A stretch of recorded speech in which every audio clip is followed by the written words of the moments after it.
नमस्कार जय जगन्नाथ मो स्मृति आपण समस्त को स्वागत करुच्ची मो यूट्यूब चैनल को आज वीडियो रे अच्छी साग आ मुग रांधणा।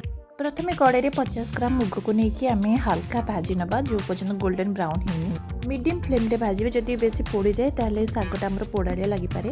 तापरे कड़े आम किसी तेल दबा साग बहुत कम तेल रे भी हो पारे। तापरे आम अधा चामच सोरिष पकेबा, दुईटा बड़ कंचा लंका देबा, मीडियम साइज रो पियाज को काटिकी आम पकाई भल भाव में भाजी नवा। गैस को सब मीडियम फ्लेम रे ही रखिथे। विशेषतः ब्राउन कलर है पर्यटन प्याज को भजा जाए मत कि कंचा थे बेस भल लगे टी मो परिवार नहीं आलू बैगन सारू आपण मैंने भी कखारू अलग पनीपरिया भी नहीं पारे जोटा आपन को पसंद। एबे आम पनीपरिया सब पकाई भलरे से किसी समय भाजी नवा। परिवा भितर अमृतभंडा केबे भी पकेबानी कहीं सेटा टिके पानी जा लगे। मीडियम फ्लेम रे एपट सेपट करके आम 2 मिनिट पर्यंत ये भाजी नवा। तापर आम ये पानी देदेबा परिवा बुड़ीबा पर्यंत 1 मिनिट आम छाड़ीदेवा पानी फुटवाई। भाजी रखिथिबा मुग को प्रथमे परिष्कार भाव में धोई नहीं से आम पकईदेवा। एबे आम देदेबा सेथिरे स्वाद अनुसार लुण आ अधा चामच हळदी गुंड आपण स्किप करि पारंती। एबे आम घोड़नी घोड़े दे छाड़ीदेवा आम ताको परिवा सिझिबा 10 मिनिट। एबे आम साग को भल भाव में धोई नवा कहीं माटी जदि लगी से साग पूरा बालिया लगे।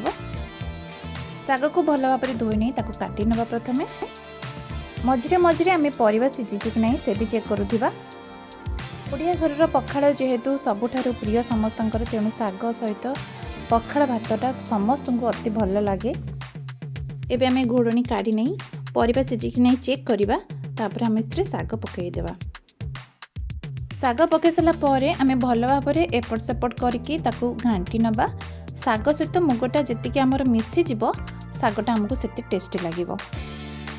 परिवा सिझारू जितेबाला आम घोड़नी काढ़ा से लक्ष्य रखिथिबा कि बेसी से पानी नथिबो किंबा बेसी सेटा सुखिला ही नथिबो। जेमति कि आमर अल्प टिके पानी थिबो जद्वारा कि नसपसिया लागुथिबो मुग परिवा सिझाटा। देखंतु एबे एटा सुखिला सुखिला लगुच किंतु सागरे पानी किछि दियदिबा दरकार नहीं। सागरो ही पानी बाहर के सेटा हमर नसपसिया लागिबो। एटी देखंतु हमर साग सहित परिवा आ मुग भी भल से मिसी जाइछि। एबे हमर सागरो पानी बाहरिबा स्टार्ट हो गलानी।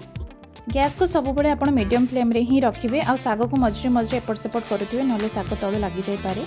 एबे देखंतु तैयारी हो गला हमर साग आ मुग। साग को आपण प्रायतः पखाड़ सहित खाई पारंती, भात गरम भात सहित डालमा सहित भी आपण ताको खाई पारिबे। वीडियोटी भल लगे चैनल को आपण सब्सक्राइब करंतु, शेयर और कमेंट निहाती करंतु। रहुजी जय राधे कृष्ण।